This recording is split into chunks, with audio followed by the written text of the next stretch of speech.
Continuamos con el tema de estadística descriptiva univariante. Una vez definidas las variables, vamos a ver cómo agruparemos los datos también en función del dominio y del tipo de variable con el que estemos trabajando. Cuando hablamos de variables de tipo cualitativo, como decíamos, estas variables, su dominio será de tipo categórico, ¿no? Las respuestas o la posible variable, si yo tuviese una variable X, las posibles respuestas o su dominio lo llamaríamos cada una de las respuestas X sub I y podíamos indexarlas de forma finita en una lista. También en el caso en el que hablamos de variables cuantitativas discretas, estamos igual.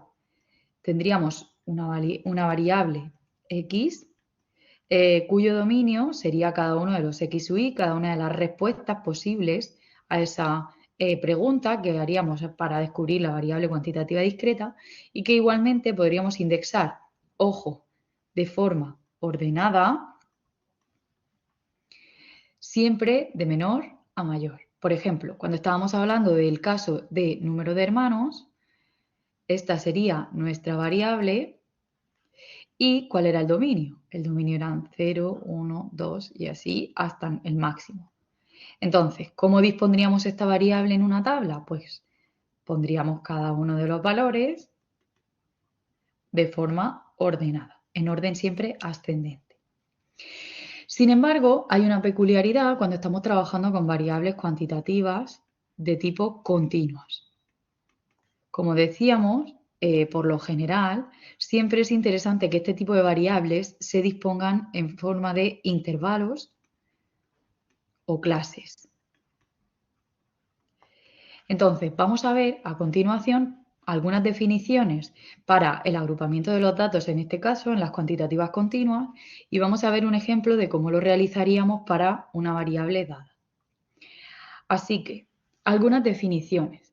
Como decíamos, intervalo se define como intervalo o clase al conjunto formado por uno o más atributos o valores que toma la variable. Por ejemplo, si estamos hablando de la variable altura,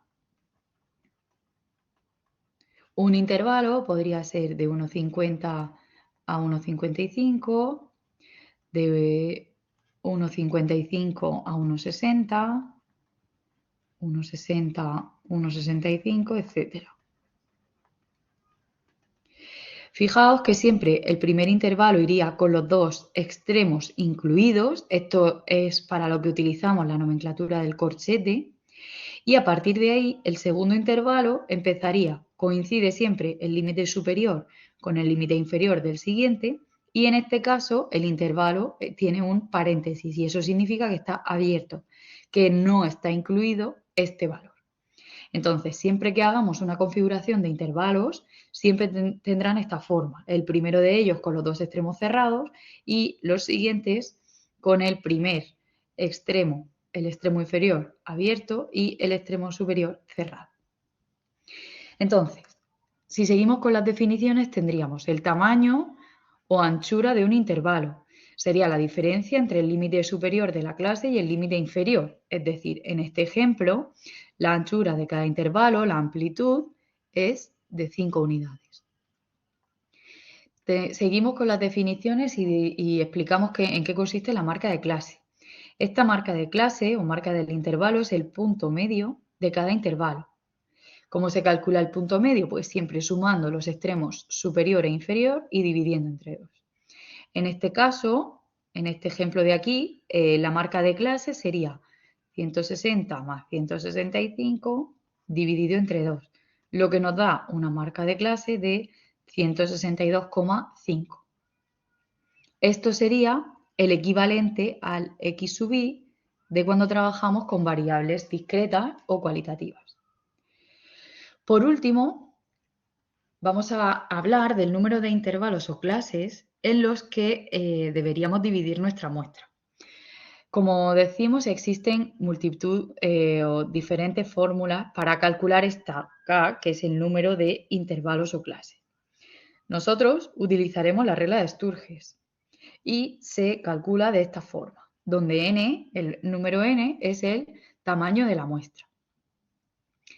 Es importante que en ocasiones nos dirán el número de intervalos directamente. Es decir, si a mí me dicen agrupa la variable en 5 intervalos, pues ya está, no tenemos que aplicar esta regla de Sturges.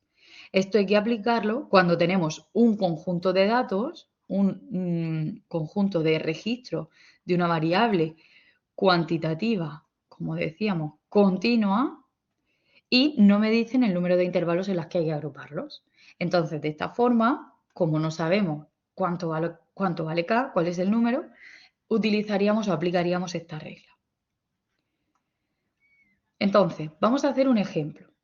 Tenemos aquí, en esta diapositiva, tenemos una variable que concretamente se trata de la altura de X individuos, medida en 30 personas. Entonces, la tenemos dispuesta de esta forma. Nos dice que realicemos la agrupación de intervalos correspondiente según el número de individuos, de registros y valores que tenemos. Entonces, ¿cuáles serían los pasos a seguir para obtener ese agrupamiento, esa agrupación? Como decíamos, para identificar bien la nomenclatura tenemos la variable, que en nuestro caso, o en este ejemplo, es la altura, en metros. Que cada uno de los valores X en metros. Que cada uno de los valores X sub I son los valores que tenemos aquí identificados. Y tal y como nos dice entre paréntesis, el N, el tamaño total de la muestra, es de 30 individuos. Entonces, nosotros queremos disponer esa variable en los intervalos de clase con la nomenclatura A sub I, de forma que identifiquemos o identificando esos extremos superiores e inferiores, al final consigamos incluir todos estos datos en los diferentes intervalos.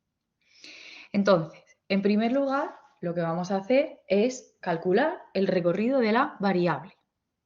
¿Qué es el recorrido de la variable? Sería el valor máximo que toma nuestra muestra menos el valor mínimo. Aquí están los dos resaltados en amarillo. El valor máximo es 1,96, el valor mínimo 1,50, por lo tanto el recorrido de la variable es de 0,46. Se representa siempre por la letra R mayúscula. Sigamos. Tenemos ahora, como segundo paso, vamos a calcular el número de intervalos. K, como no nos dice en cuántos intervalos hay que agruparlo, pues utilizaremos la regla de Sturges. Entonces, hemos dicho que el n, el tamaño de la muestra, era 30. Por lo tanto, calculando su logaritmo multiplicando por 3,322 y sumándole 1, obtenemos un valor K de 5,91. Evidentemente, no es posible repartir nuestra muestra en 5,91 intervalos. Por lo tanto, siempre redondearemos al alza. Siempre. Independientemente de que obtengamos, si aquí hemos obtenido un 5,1, también redondearíamos al alza, tendrían 6. Dividiríamos nuestra muestra en 6 intervalos. Por lo tanto, ya tenemos el recorrido de la variable y el número de intervalos en los que la vamos a dividir. Vamos a calcular ahora la amplitud de los intervalos, es decir, ya sabemos que vamos a tener 6 intervalos. Pero, ¿de qué amplitud? Entonces, para saber la amplitud de nuestros 6 intervalos, de nuestras 6 clases, vamos a dividir el recorrido, es decir, todo del valor mínimo al valor máximo. Vamos a ver todo este recorrido, que era 0,46, cómo lo vamos a dividir en 6 intervalos, en 6 cachitos. Así que esto me daría la amplitud de cada uno de los intervalos, que sería de 0,08, es decir, cada trocito, cada intervalo, la diferencia entre los límites superior e inferior tiene que ser de 0,08 unidades. Fenomenal. Pues vamos a terminar identificando cuáles van a ser los extremos inferior y superior de cada uno de los intervalos. Para ello, necesitamos valernos de lo que es o calcular lo que es el recorrido modificado. El recorrido modificado es que originariamente nosotros vamos a tener un valor mínimo y un valor máximo de nuestra variable. Eso estaba claro. Y esto serían en estos tendríamos que ver los 6 intervalos, con amplitud, como decíamos, de 0,08. Sin embargo, habrá ocasiones en las que el número de intervalos por la amplitud dé un valor mayor al recorrido original, a causa del redondeo, por supuesto. Entonces, tenemos que calcular este recorrido modificado siempre. En nuestro caso, el número de intervalos era 6 y la amplitud de esos intervalos es 0,08. Por lo tanto, tenemos un recorrido modificado de 0,48. Si recordamos, el recorrido original era de 0,46. Por lo tanto, el recorrido modificado es un poquito mayor. ¿Cuánto mayor exactamente? Pues 0,02, ¿no? Porque entre 0,48 y 0,46 hay 0,02. Entonces, ¿qué es lo que haremos? Vamos a repartir esta nueva amplitud, un poquito o ligeramente mayor, vamos a repartirla de forma equitativa sobre los límites superior e inferior. Si aquí tenemos el mínimo y aquí teníamos el máximo originario de nuestra variable x, vamos ahora, como tenemos un recorrido mayor de 0,48, vamos a dividirlo de forma que calculemos los nuevos límites, que serán los límites de nuestros intervalos.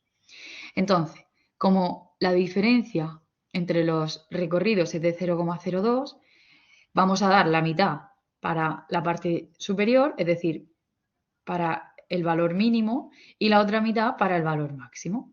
De forma que ahora, recalculados nuestros valores mínimos y máximos, obtenemos que el valor mínimo va a ser ahora 1,49 y después de todos nuestros intervalos el valor máximo va a ser 1,97. Entonces, en base a esta configuración vamos a calcular el resto de intervalos. En la siguiente diapositiva tenemos incluida ese cálculo. Como decíamos, el primer valor era 1,49 y ¿cómo sabremos cuál será el siguiente límite del intervalo? Pues sumándole la amplitud, que era 0, ¿será el siguiente límite del intervalo? Pues sumándole la amplitud, que era 0,08.